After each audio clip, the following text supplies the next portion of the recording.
ಕನ್ಯಾ ರಾಶಿ ಮತ್ತು ಕನ್ಯಾ ಲಗ್ನದವರಿಗೆ ಹೊಸ ವರ್ಷದ ಆರ್ಥಿಕ ಶುಭಾಶಯಗಳು. ಆ ದೇವರು ನಿಮಗೆ ಸಕಲ ಸಂಪತ್ತು, ಐಶ್ವರ್ಯ, ಆರೋಗ್ಯಗಳನ್ನ ಕೊಟ್ಟು ಕಾಪಾಡಲಿ ಅಂತ ಹೇಳ್ತಾ ಬನ್ನಿ 2025ರ ನಿಮ್ಮ ವರ್ಷ ಭವಿಷ್ಯವನ್ನು ನೋಡೋಣ. ಈ ವರ್ಷ ನಿಮ್ಮ ಮಾತಿನ ಮೇಲೆ ಅತ್ಯಂತ ಎಚ್ಚರಿಕೆಯನ್ನು ವಹಿಸಬೇಕಾಗತ್ತೆ. ಯಾರ ಹತ್ರ ಹೇಗೆ ಮಾತಾಡ್ತಿದ್ದೀರಾ ತುಂಬ ಇಂಪಾರ್ಟೆಂಟ್ ಆಗುತ್ತೆ. ಯಾಕಂತ ಹೇಳಿದ್ರೆ ನಿಮ್ಮ ಮಾತು ರಿಲೇಷನ್ಶಿಪ್ಸ್ಗಳನ್ನ ಹಾಳು ಮಾಡಬಹುದು. ಆದ್ದರಿಂದಾಗಿ ಯಾರ ಜೊತೆ ಏನು ಮಾತಾಡ್ತಿದ್ದೀರಾ ಅನ್ನುವಂತಹ ಗಮನ ನಿಮ್ಮ ಮಾತಿನಲ್ಲಿ ಇರಲಿ.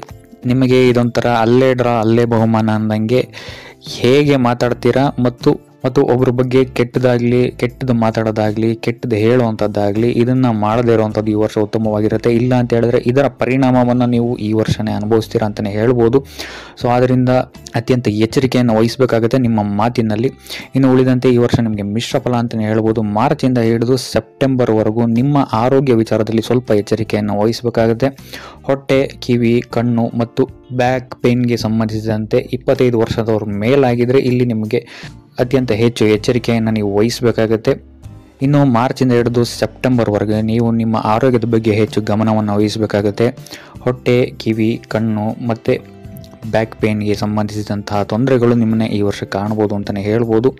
ಎಸ್ಪೆಷಲಿ 25 ವರ್ಷದ ಮೇಲ್ಪಟ್ಟವರಿಗೆ ಈ ತೊಂದರೆಗಳು ಹೆಚ್ಚಾಗಿ ಕಾಣುತ್ತೆ ಅಂತಲೇ ಹೇಳ್ಬೋದು. ಸೊ ಆದಷ್ಟು ಈ ವರ್ಷ ಆರೋಗ್ಯದ ಬಗ್ಗೆ ಹೆಚ್ಚು ಗಮನವನ್ನು ವಹಿಸಬೇಕಾಗುತ್ತೆ. ಇನ್ನು ಆರ್ಥಿಕ ಸ್ಥಿತಿಯನ್ನು ನಾವು ನೋಡುವಂಥದ್ದಾದರೆ ಈ ವರ್ಷ ನಿಮಗೆ ಆರ್ಥಿಕ ಸ್ಥಿತಿಯಲ್ಲಿ ಸ್ವಲ್ಪ ರಿಲೀಫನ್ನು ನೀವು ನೋಡ್ತೀರಾ ಅಂತಲೇ ಹೇಳ್ಬೋದು. ಇದುವರೆಗೆ ಏನಾದ್ರು ಸಾಲ ಬಾಧೆ ಇದ್ದರೆ ಅದರಿಂದ ನೀವು ಈ ವರ್ಷ ಮುಕ್ತರಾಗ್ತೀರಾ ಅಂತಲೇ ಹೇಳ್ಬೋದು. ಸೊ ಇದರಿಂದಾಗಿ ಇಲ್ಲಿ ನಿಮಗೆ ಈ ವರ್ಷ ಭಾಗ್ಯದ ಸಪೋರ್ಟ್ ಸಿಗುತ್ತೆ ಅಂತಲೇ ಹೇಳ್ಬೋದು. ಇನ್ನು 2 ಕಡೆಯಿಂದ ನಿಮಗೆ ಧನಲಾಭವಾಗುವಂತಹ ಸಾಧ್ಯತೆ ಹೆಚ್ಚಾಗಿದೆ ಅಂತಲೇ ಹೇಳ್ಬೋದು. ಇದಲ್ಲದೆ ಆಲ್ಟರ್ನೇಟಿವ್ ವರ್ಕ್ಗಳು ಸಹಿತ ನಿಮಗೆ ಈ ವರ್ಷ ಸಿಗುತ್ತೆ ಅಂತಲೇ ಹೇಳ್ಬೋದು. ಆದರೆ ಇಂತಹ ಕೆಲಸಗಳನ್ನು ನೀವು ಇನ್ನೊಬ್ಬರಿಗೆ ಹೇಳದೆ ನೀವೇ ಸ್ವತಃ ಹೋಗಿ ಮಾಡುವಂಥದ್ದು ಉತ್ತಮವಾಗಿರುತ್ತೆ. ಇಲ್ಲ ಅಂತ ಹೇಳಿದ್ರೆ ಇನ್ನೊಬ್ಬರು ಅಥವಾ ನಿಮ್ಮ ಮಿತ್ರರು ಇದಕ್ಕೆ ಅಡ್ಡಿಯುಂಟು ಮಾಡಬಹುದು. ಸೊ ಇದರ ಲಾಭವನ್ನು ಅವರು ಪಡ್ಕೊಬಹುದು. ಸೊ ಹಾಗಾಗಿ ಯಾವುದೇ ರೀತಿಯಾದಂತಹ ದೊಡ್ಡ ಆಫರ್ಸ್ಗಳು ಬಂದರೆ ಆಗಲಿ, ಯಾವುದೇ ರೀತಿಯಾದಂತಹ ಆಪರ್ಚುನಿಟೀಸ್ಗಳು ಬಂದ ತಕ್ಷಣ ಅದಕ್ಕೆ ನೀವೇ ಖುದ್ದಾಗಿ ಹೋಗಿ ಮಾಡುವಂಥದ್ದು ಉತ್ತಮವಾಗಿರುತ್ತೆ.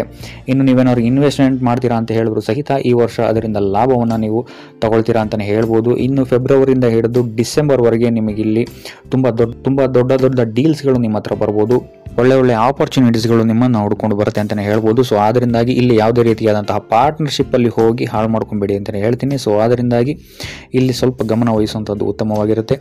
ಇನ್ನು ಕುಟುಂಬ ವಿಚಾರಕ್ಕೆ ಬರುವಂಥದ್ದಾದರೆ ಕುಟುಂಬ ವಿಚಾರದಲ್ಲಿ ಈ ವರ್ಷ ನಿಮಗೆ ಭೂಮಿ, ಭವನ, ವಾಹನದಿಂದ ಮತ್ತು ಸರ್ಕಾರದಿಂದ ಲಾಭ ಅಂತಲೇ ಹೇಳ್ಬೋದು. ಸೊ ಕುಟುಂಬದಲ್ಲಿ ಇದುವರೆಗೂ ನಿಂತಹ ಮಂಗಳ ಕಾರ್ಯಗಳು ಮುಂದುವರಿಯುತ್ತೆ ಅಂತಲೇ ಹೇಳ್ಬೋದು. ಇದು ಬಂದು ನಿಮಗೆ ಮಾರ್ಚ್ನ ನಂತರ ಮುಂದುವರಿಯುತ್ತೆ ಅಂತಲೇ ಹೇಳ್ಬೋದು. ಇದರ ಜೊತೆಗೆ ತೀರ್ಥಕ್ಷೇತ್ರಗಳಿಗೆ ಯಾತ್ರೆಯನ್ನು ಹೋಗುವಂತಹ ಯೋಗವು ಸಹಿತ ಈ ವರ್ಷ ಇದೆ ಅಂತಲೇ ಹೇಳ್ಬೋದು. ಇನ್ನು ಸಂತಾನ ವಿಚಾರವನ್ನು ನಾವು ನೋಡುವಂಥದ್ದಾದರೆ ಇನ್ನು ಚಿಕ್ಕ ಮಕ್ಕಳಿಗೆ ಹೆಚ್ಚು ಕಲೆಯಲ್ಲಿ ಆಸಕ್ತಿ ಉಂಟಾಗುತ್ತೆ ಅಂತಲೇ ಹೇಳ್ಬೋದು. ಇನ್ನು ಯಾರು ದೊಡ್ಡ ಮಕ್ಕಳಿದ್ರೆ ಅವರಿಗೆ ಕರಿಯರ್ನಲ್ಲಿ ಅತ್ಯಂತ ಉತ್ತಮವಾದಂತಹ ವರ್ಷವಾಗಿರುತ್ತೆ ಇದು.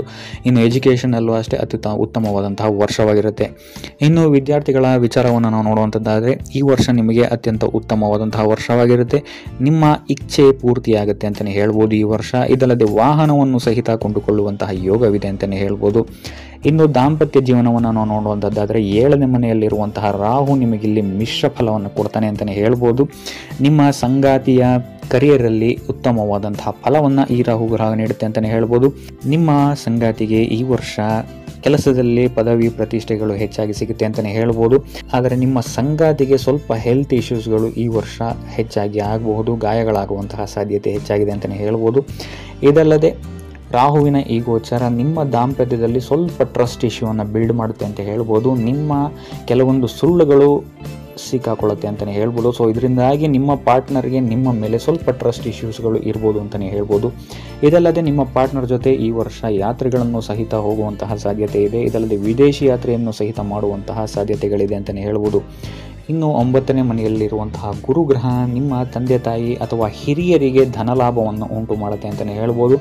ಅವರ ನಿಂತ ಕೆಲಸಗಳು ಪೂರ್ಣವಾಗುತ್ತೆ ಅಂತಲೇ ಹೇಳ್ಬೋದು. ಅಥವಾ ಲಿಟಿಗೇಷನ್ ಕೋರ್ಟ್ ಕೇಸಸ್ ಏನಾದ್ರು ಇದ್ದರೂ ಸಹಿತ ಈ ವರ್ಷ ಅದು ಮುಂದುವರಿಯುತ್ತೆ ಅಂತಲೇ ಹೇಳ್ಬೋದು.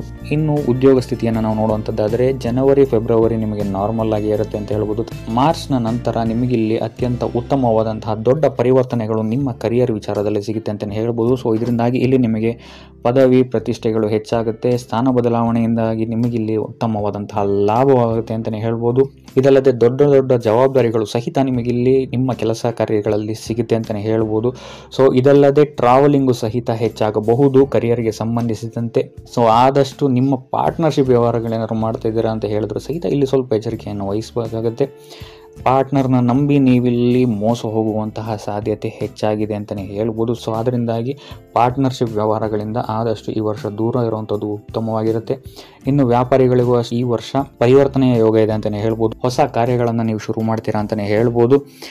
ಇದಲ್ಲದೆ ಹೊಸ ಪ್ರಾಡಕ್ಟ್ಗಳ ಮೇಲೂ ಸಹಿತ ನೀವು ಇನ್ವೆಸ್ಟ್ ಮಾಡ್ತೀರಾ ಅಂತಲೇ ಹೇಳ್ಬೋದು. ಸೊ ಈ ಇನ್ವೆಸ್ಟ್ಮೆಂಟ್ ನಿಮಗೆ ಉತ್ತಮವಾದಂತಹ ಲಾಭವನ್ನು ಸಹಿತ ತಂದು ಕೊಡುತ್ತೆ ಅಂತಲೇ ಹೇಳ್ಬೋದು. ಇನ್ನು ನೀವೇನಾದರೂ ಇಂಜಿನಿಯರ್ಗಳಾಗಿದ್ದರೆ ಅಥವಾ ಕಲೆಯಲ್ಲಿ ಆಸಕ್ತಿಯನ್ನು ಹೊಂದಿದರೆ, ಸೋಷಿಯಲ್ ಮೀಡಿಯಾ ಇನ್ಫ್ಲೂಯೆನ್ಸರ್ಸ್ಗಳಾಗಿದ್ದರೆ, ಕಬ್ಬಿಣಕ್ಕೆ ಸಂಬಂಧಿಸಿದಂತೆ ಅಥವಾ ಇಂಟೀರಿಯರ್ಗೆ ಸಂಬಂಧಿಸಿದಂತೆ ಅಥವಾ ಈವೆಂಟ್ ಮ್ಯಾನೇಜ್ಮೆಂಟ್ ಏನಾದರೂ ನೀವು ಕೆಲಸ ಮಾಡ್ತಾ ಇದ್ದೀರಾ ಅಂತ ಹೇಳಿದ್ರು ಸಹಿತ ಇಲ್ಲಿ ನಿಮಗೆ ಈ ವರ್ಷ ಉತ್ತಮವಾದಂತಹ ಸಪೋರ್ಟ್ ನಿಮ್ಮ ಗ್ರಹಗತಿಗಳ ಪ್ರಭಾವದಿಂದ ನಿಮಗೆ ಸಿಗುತ್ತೆ ಅಂತಲೇ ಹೇಳ್ಬೋದು.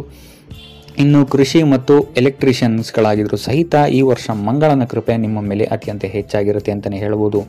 ಇನ್ನು ಗುರುವಿನ 9ನೇ ಮನೆಯಲ್ಲಿರೋದರಿಂದಾಗಿ ಇಲ್ಲಿ ನಿಮಗೆ ವಿದೇಶಕ್ಕೆ ಸಂಬಂಧಿಸಿದಂತೆ ಉತ್ತಮವಾದಂತಹ ಸಕ್ಸಸ್ಸನ್ನು ನೀವು ಈ ವರ್ಷ ಪಡಿತೀರಾ ಅಂತಲೇ ಹೇಳ್ಬೋದು. ವಿದೇಶಕ್ಕೆ ಹೋಗಿ ನೆಲೆಸಬೇಕಂತ ಹೇಳಿದ್ರು ಸಹಿತ ನೀವಿಲ್ಲಿ ಅಪ್ಲೈ ಮಾಡಿದ್ರೆ ಉತ್ತಮವಾದಂತಹ ಪಾಸಿಟಿವ್ ರಿಸಲ್ಟ್ ನಿಮಗೆ ಸಿಗುತ್ತೆ ಅಂತಲೇ ಹೇಳ್ಬೋದು. ಸೊ ಒಟ್ಟಾರೆಯಾಗಿ ನೋಡುವಂಥದ್ದಾದರೆ ಕನ್ಯಾ ರಾಶಿಯವರಿಗೆ ಈ ವರ್ಷ ಉತ್ತಮವಾಗಿದೆ ಅಂತಲೇ ಹೇಳ್ಬೋದು. ಆದರೆ ನಿಮ್ಮ ಮಾತಿನ ಬಗ್ಗೆ ನೀವು ಹೆಚ್ಚು ಗಮನವನ್ನು ವಹಿಸಬೇಕಾಗುತ್ತೆ. ಉಳಿದಂತೆ ನೋಡುವಂಥದ್ದಾದರೆ ಉತ್ತಮವಾದಂತಹ ವರ್ಷವಾಗಿರುತ್ತೆ ಅಂತಲೇ ಹೇಳ್ಬೋದು.